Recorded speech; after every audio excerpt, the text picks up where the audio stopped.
packet pushers.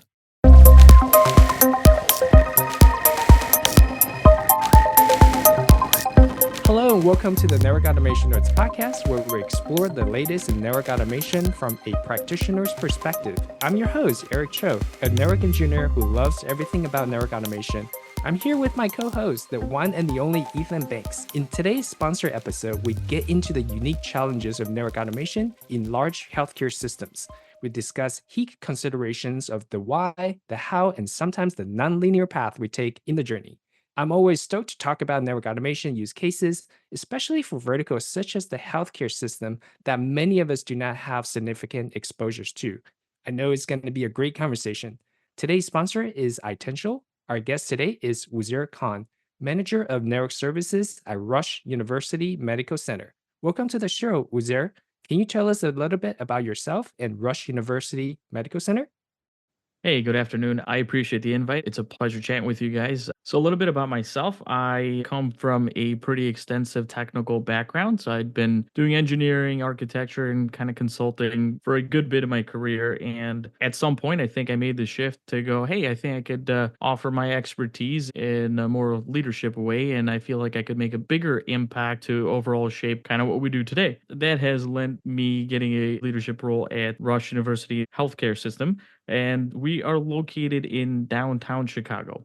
Regionally, we're three hospitals with, I want to say, like 30 to 40 ambulatory or WAN or remote sites. They kind of all funnel everything back into the system at large. This is my first foray in healthcare. Prior to that, I was in education as well. It's exciting and really interesting to be part of something from behind the curtains, really. Healthcare is so unique, right? Yeah. We see it, we consume it in some capacity one way or another, but really to see the complexities of IT challenges behind the scenes, it's been an eye opener, really. Like you said, most of us consume it one way or the other, but until we actually get into it deeply, we don't realize the complexity or the scale or the scalability of it. And you mentioned this is your first time getting into the healthcare system. What was the most surprising thing? Like, what's the one thing that surprised you the most when you did get into the environment? Actually, I think this kind of has to go hand in hand with my journey. I had just started at Rush. We were expecting our first kid, and our first kid, he was born premature, super early. Well, not super early, it was 34 weeks, but Mhm. just the trepidations of being a first time parent and having a preemie baby and just trying to figure out how do you stay connected, what are all the things that are happening, and how do you keep in tune with that. So as a parent, I was living it, and as a technologist, to what you called out earlier, I was helping support this. So from a healthcare perspective, it was impressive to see we've got hundreds of sensors, so many different systems, different people watching it. There's not just a nurse, there's a team of nurses, there's a care team really who are kind of watching and behind the scenes of the delivery of care. And then from a technology perspective, it's impressive because again, you're thinking it's a sensor and somebody watching it on a screen, but there's some intelligence behind it. It ties into other systems and how that gets recorded and charted, and every little thing is being monitored. That was fascinating. And then just to see the tools and the backend infrastructure supporting all of this is impressive in itself. The big challenge in healthcare is you've got a gambit of technology, right? You've got stuff ranging from the 80s that hasn't really changed much. And we're still talking about, like old serial connections, technologies that you barely read about in like study material, like BACnet. What's BACnet, right? You end up supporting some of these systems.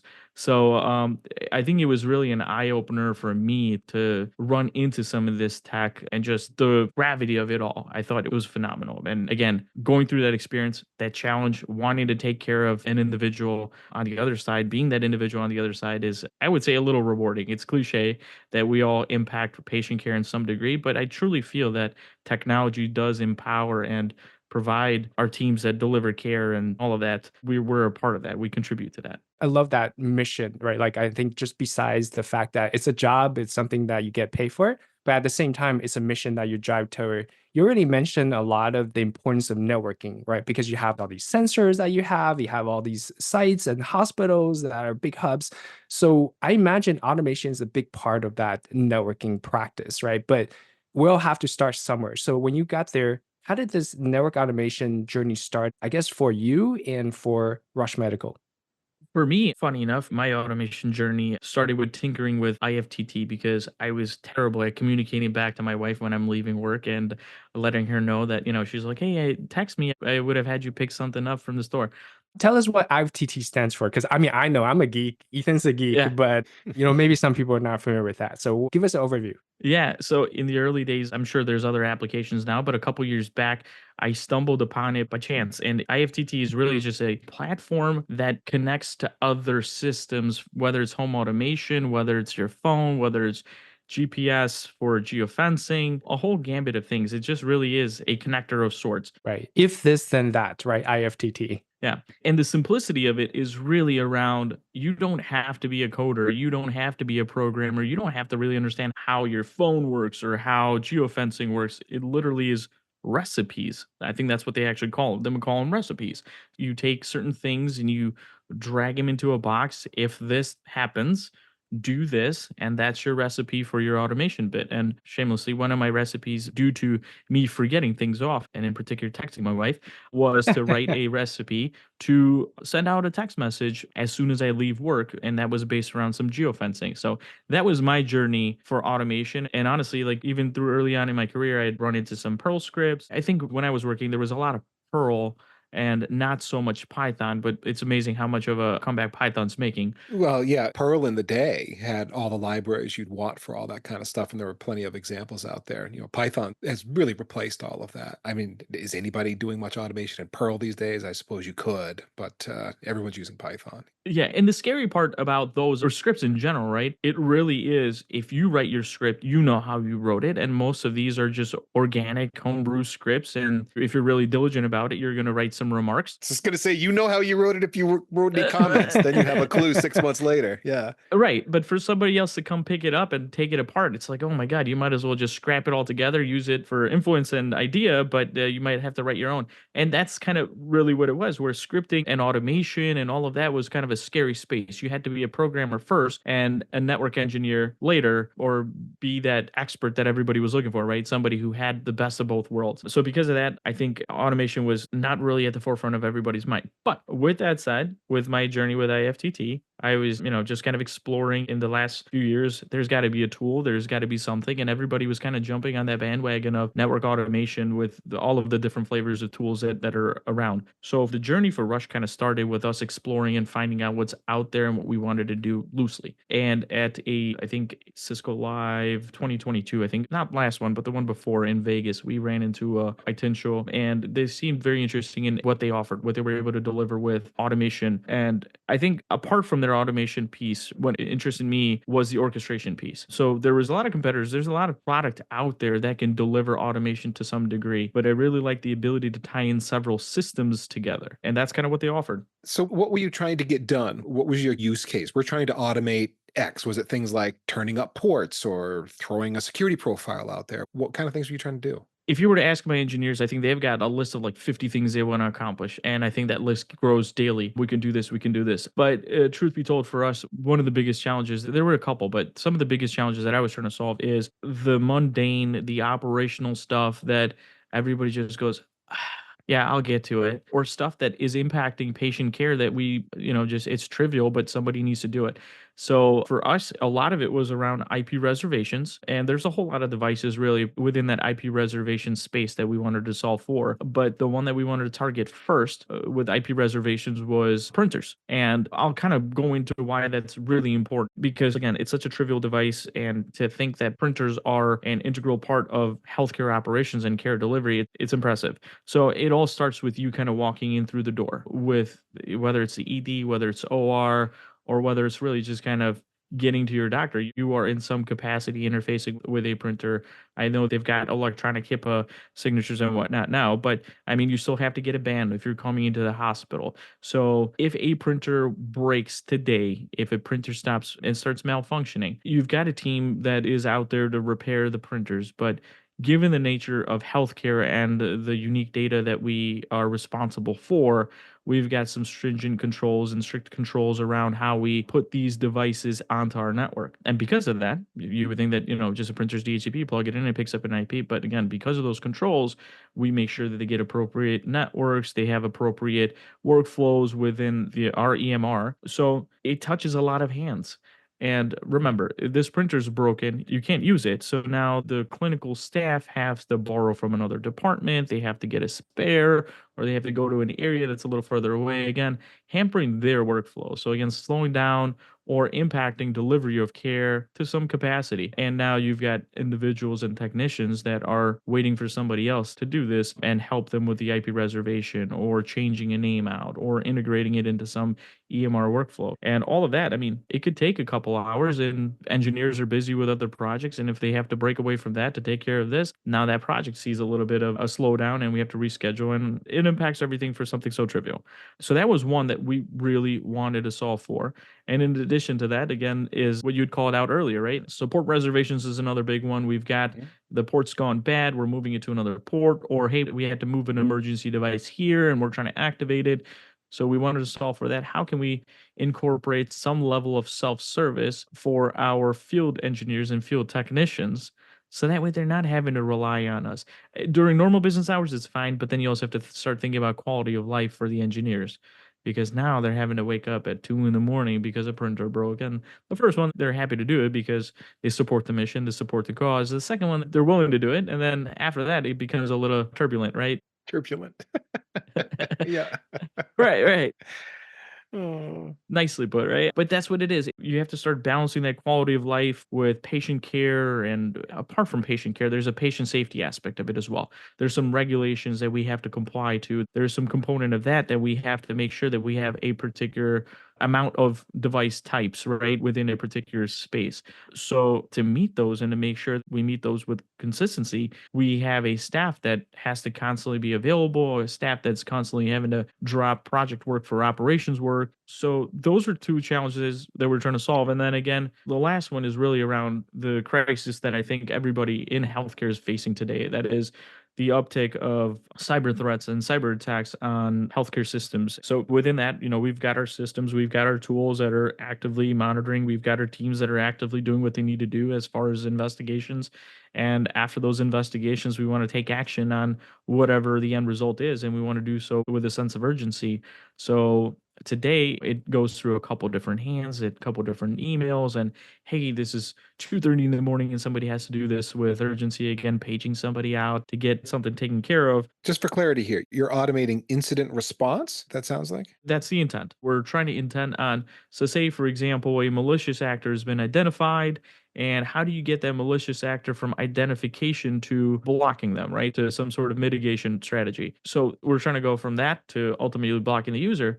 I mean, I'm sure there's ways of doing it, right? With expanded access for individuals and all of that, but that brings its own risk. So we're trying to minimize that risk. And I think more importantly is with our network security or cyber hats on, right? We have to start thinking about documentation. We have to start thinking about change control. So we're trying to incorporate all of that with change control, from identification to putting in a request to getting the right approvals to ultimately blocking the end user. And that's why I was saying, like, it's not just an automation piece, right? It's an orchestration, because you've got to touch at a minimum 3 or 4 different tools, including ServiceNow. That's our ticketing system. But how do you incorporate all of those things, and how do you do so effectively without having developers from ServiceNow, without having coders represented within all of these different technology stacks? That's kind of what we're trying to accomplish with our automation journey. No, I like the fact that you have this step process, right? Like, eventually this is where you want to go. You want to have incident response, and there's several steps involved. But at the same time, that's not your first step. I mean, the first step is definitely something, evaluating different tools, and you take baby steps toward, just automating a piece of it. And you don't really get into it until you, either for a printer, like you mentioned, or like a port, automating IP reservation, automating, assigning a point into a VLAN. Once you get those, it's so hard to go from 0 to 1. And then, not to mention it's not hard from 1 to 2, but 0 to 1 to me is, really difficult. And you mentioned the orchestration tool. So how did the journey evolve along the way? Let's take you back into that beginning on your evaluation. You mentioned you met, Itential at Cisco Live. And at that time, what were your different considerations? What tool have you already experimented with? Or, like that age-old question of buy versus build. So take us through that journey. I want to be cognizant and not knock any tools for other folks, right? I think there's a right tool for every. Except Pro. we established that.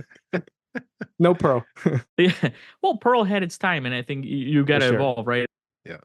For the record, I met Larry Wall and I sat into like a language summit where Larry and Guido Van Rossum, like they both sit on the stage and discuss back and forth on the pros and cons of their design principles and all of that. So, like you said, no knock on Perl and it has its use cases, but we love, I mean, I at least love Python and it sounds like you guys as well. But so to derail, I mean, I was asked a lot of that question, Pro versus Python. So I just had to put that in.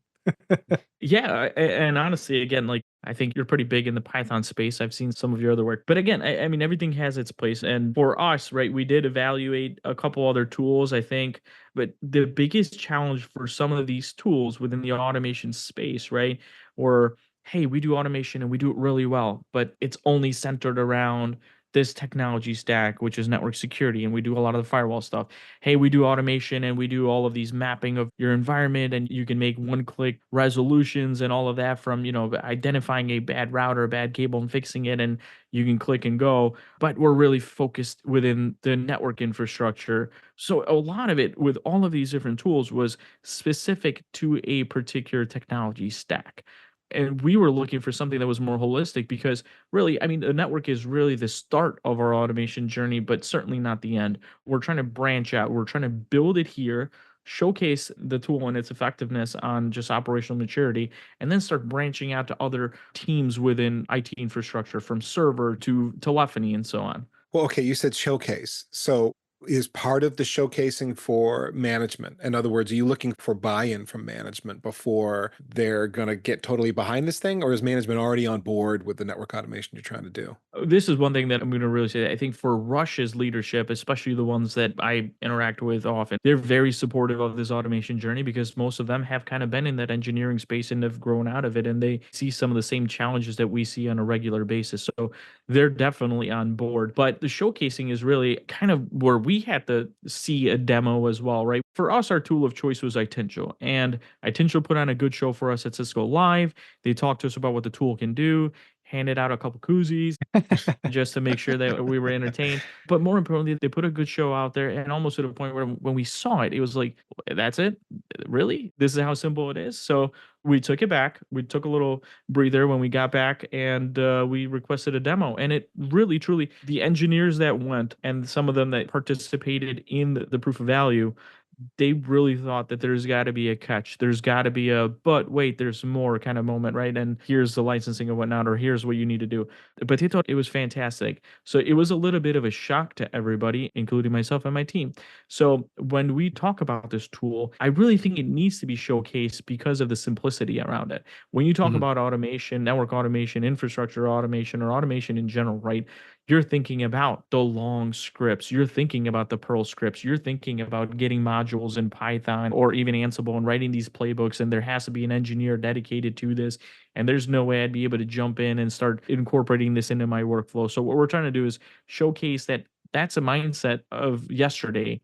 There are tools out there that are taking that coding layer and abstracting it from that coding requirement to, hey, now you can take these and build building blocks and put recipes together, build modules in. So that's where I'm talking about showcasing. Yeah, okay, you're making an if this then that or a Zapier style comparison where Itential gives you more that feeling. Is that where you're headed with this? Yes, that's where I'm heading. And then trying to get my peers, trying to get some of that out and just kind of spread the message, right? Hey, like automation doesn't have to be scary.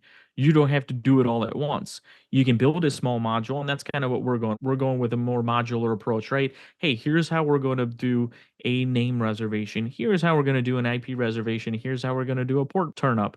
Now, take all of these and start putting all three of these into a deliverable workflow. And that is kind of your secret sauce for turning up a new device. Or, hey, we were building a workflow to automate F5 pool management.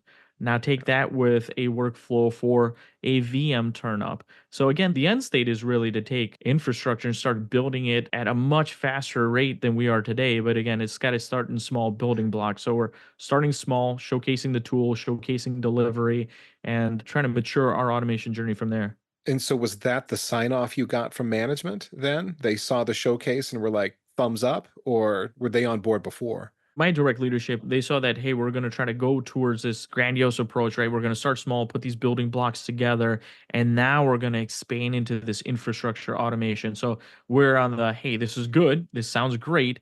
Now let's see it in action. And the reason why I chose to break it down is we all like to see results early, right? Instead of trying to build out an entire software suite and deliver, let's start breaking down important features and start putting these smaller features in so we can get early adopters and we can get confirmation. We can get people to go, oh, this looks great, but what about this? And again, like some of these workflows, these are internally driven by the network team, but eventually we're going to get to a place where it's like, hey, wait a second, I understand what you're trying to do, but we can layer this level of service on top of what you already have. So that's the approach. So from a senior leadership perspective, they're excited because again, they're nerds much like you and I, and they want to see some of this automation as well, right? But I think it comes down to for them, I think the big wins were really quicker turnaround, right? And I think we talked about, or at least the term is really more applicable and apt for software delivery. But in our case, I don't know what it is, but the go-to market, right? How quickly can we get a product, a feature, a request, right? Whether it's through change or MACD, right? How can we get that completed? I think automation is really our next step to get that.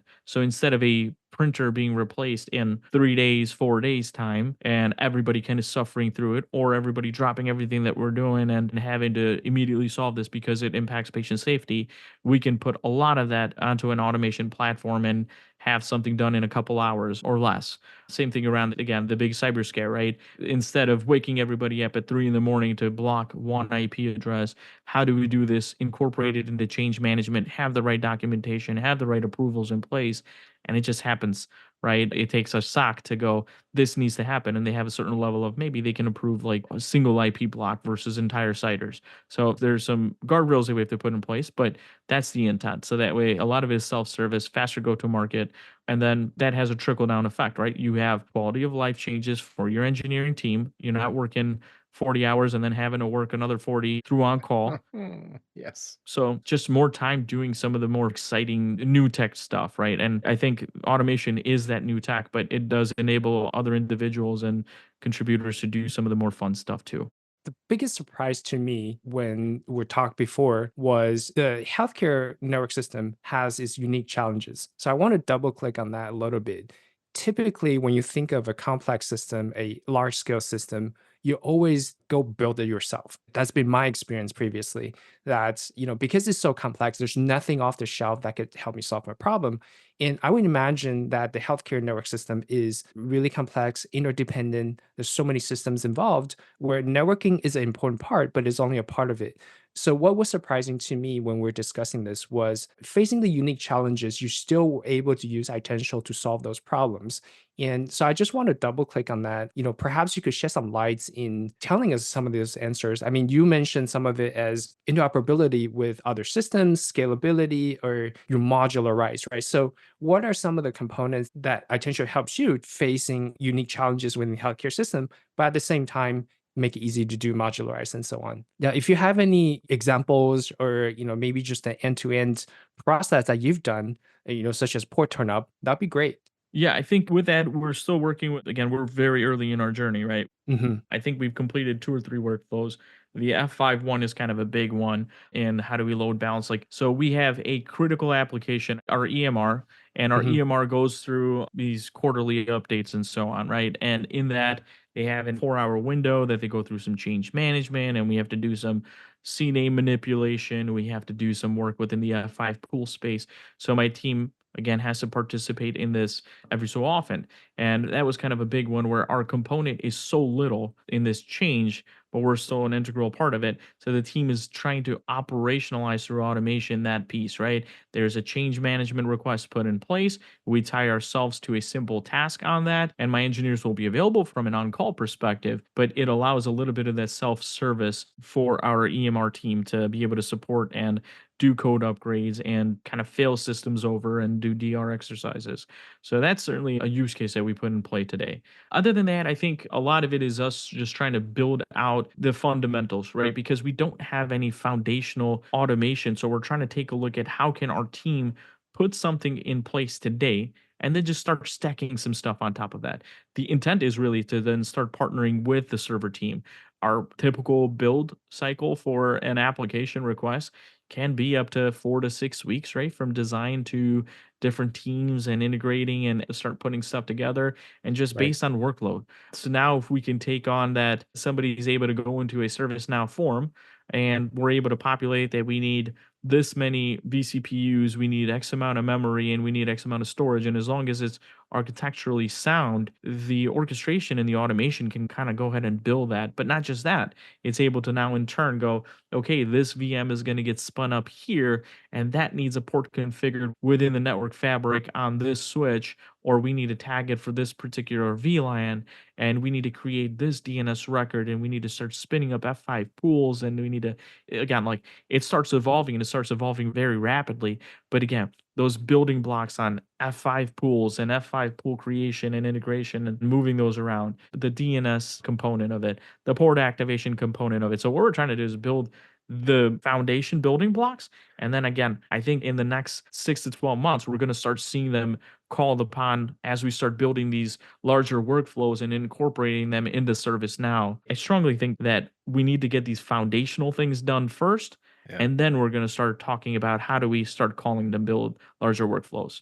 No, you're seeing how the system comes together. And it's funny you bringing up F5 as someone who's built several hundred virtual IPs and pool members and health checks and so on by hand to be able to automate all that stuff and make them self-service. Like it's been a while since I put my hands on an F5, been a bunch of years. There were no tools back when I was working on F5s, but the process is much the same. And that's the most natural thing in the world. And as you say, it's a building block of what was a larger thing that needed to be done, some larger process. Okay, got to stand up this VIP and these pool members for this QA test that's happening. Okay, well, now we got to do the same thing for user acceptance testing. Oh, now we're ready to go to prod and do the same thing again.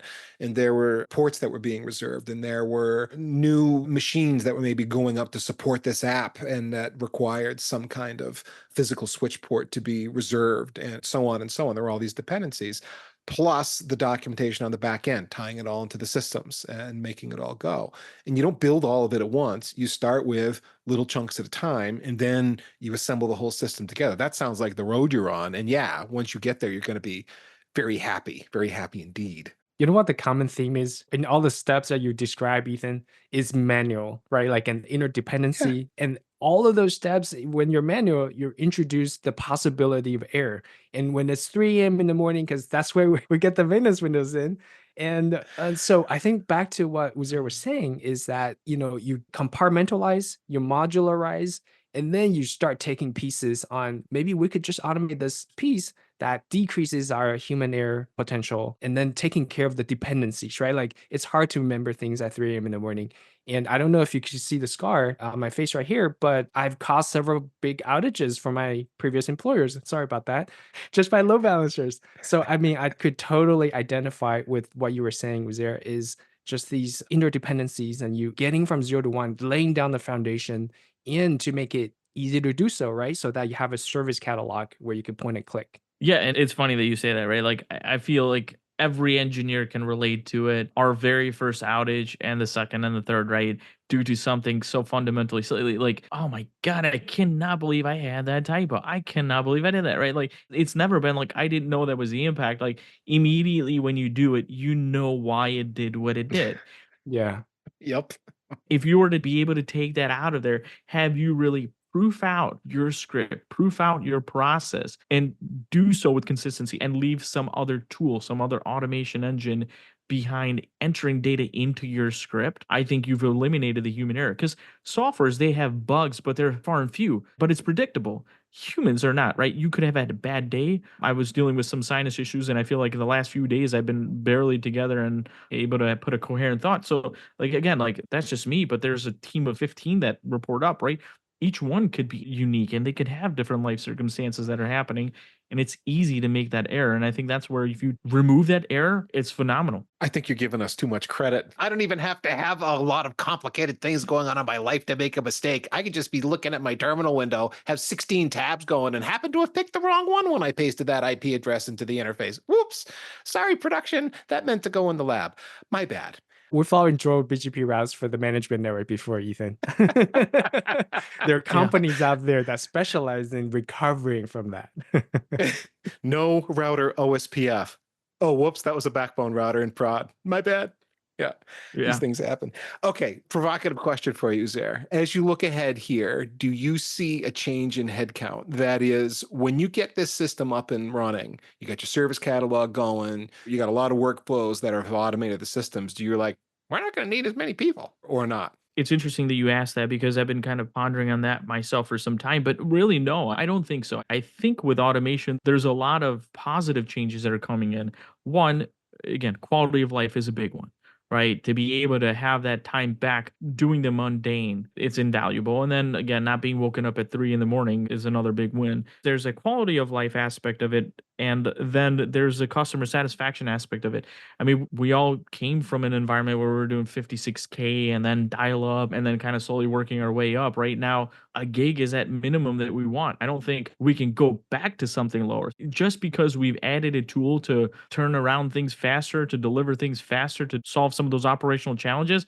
I don't think we're going to take headcount away. I think we'll be able to evolve and develop our technology stack faster. We're going to go from, hey, focusing on that operational mundane stuff to solving complex challenges because automation will help you do the trivial and even in some cases your complex stuff, right?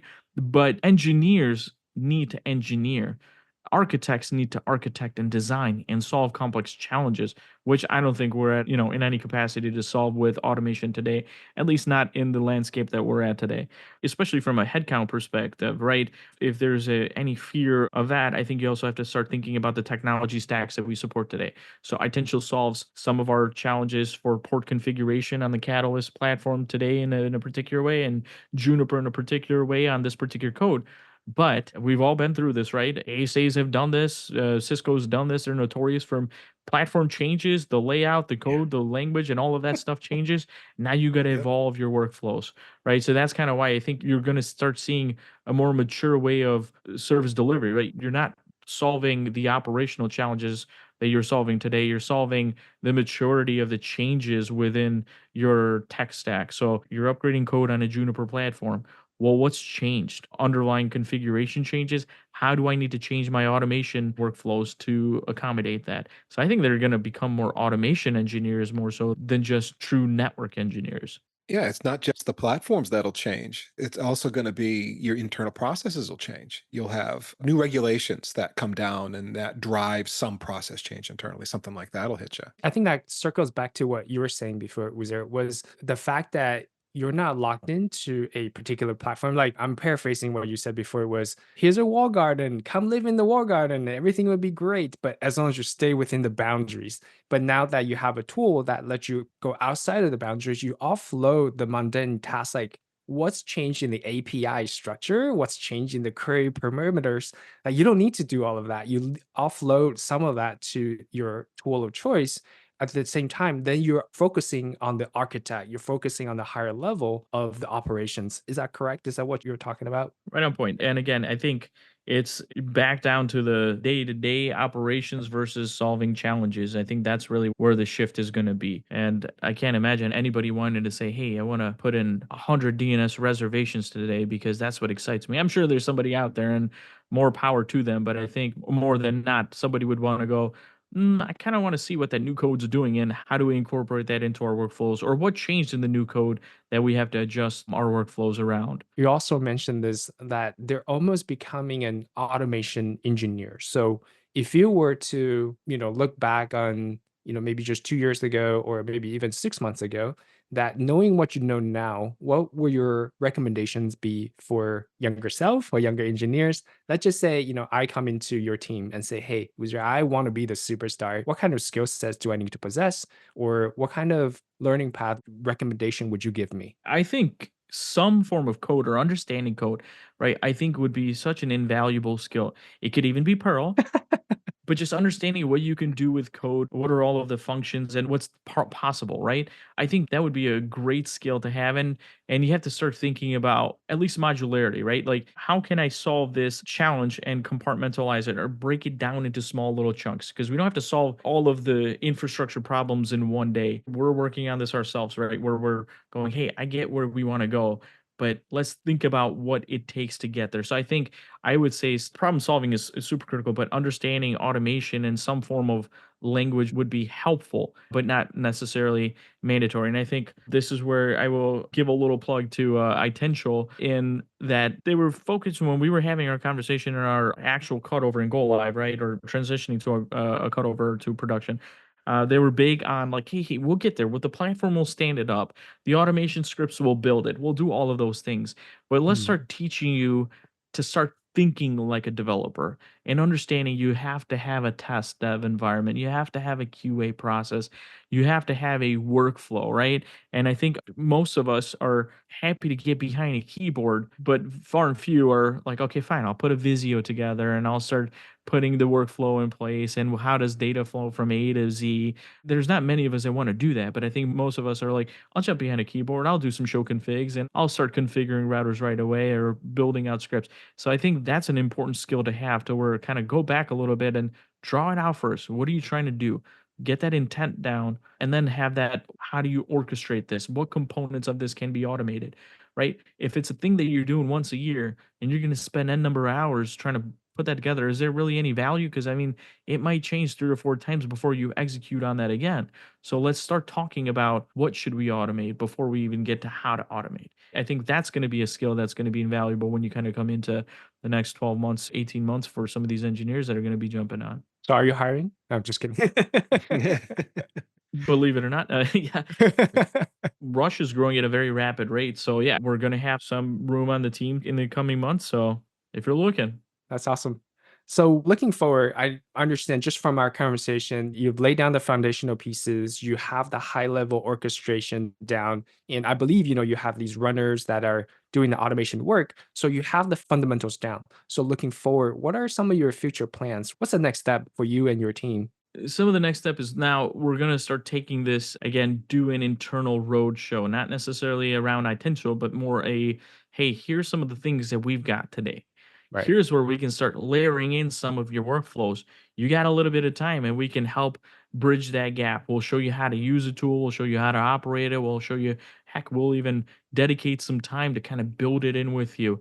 And again, it's more really to benefit my team a little bit, but also to benefit the institution, my team, in the sense that we won't have to be part of this manual effort, but more so to help out. And again, our focus has always been to deliver excellent care and to have a better patient outcomes and better patient experiences, right? And I think the best way to do that is to speed up, but do so with a level of efficiency and surety that we're doing it in the correct way, the processes that we have in place.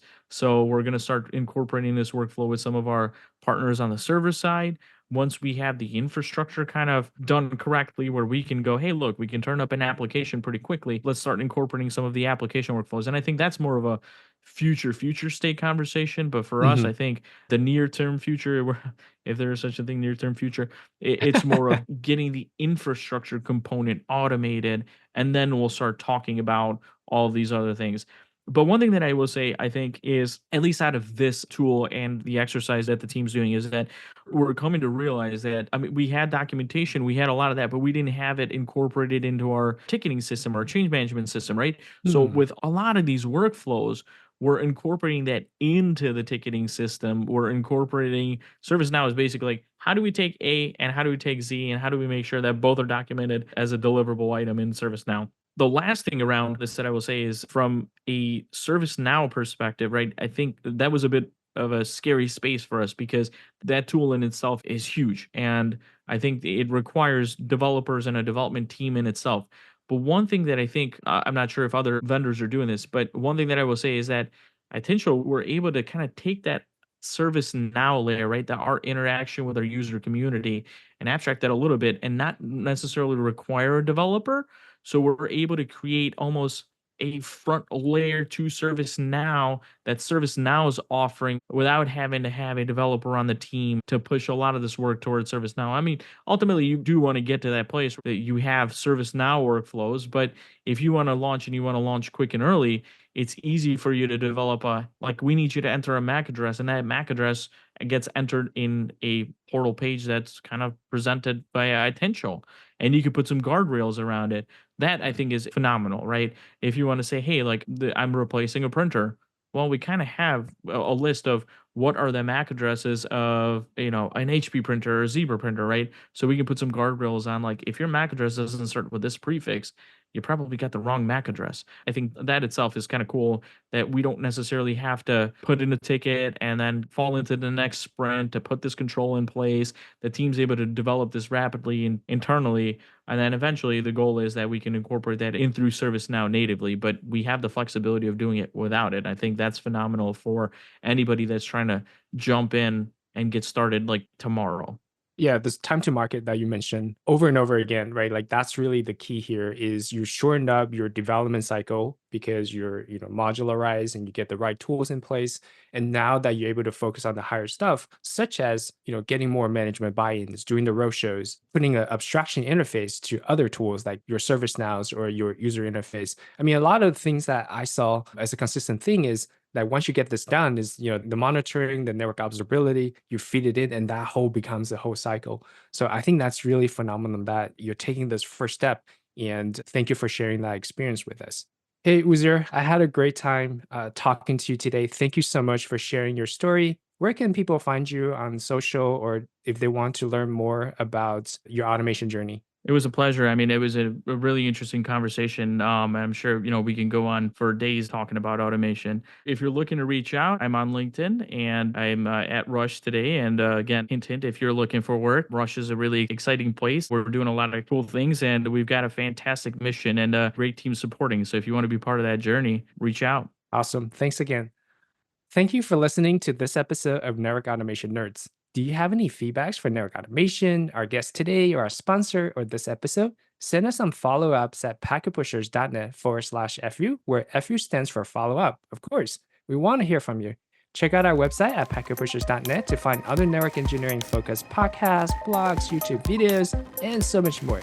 You can find podcasts such as Network Break for weekly news, Heavy Networking for deep dives, Packet Protector for security, and much more. We thank our sponsor, Itential, for making this episode possible for our listeners, and Uzair for taking the time today. Last but not least, remember that too much network automation will never be enough.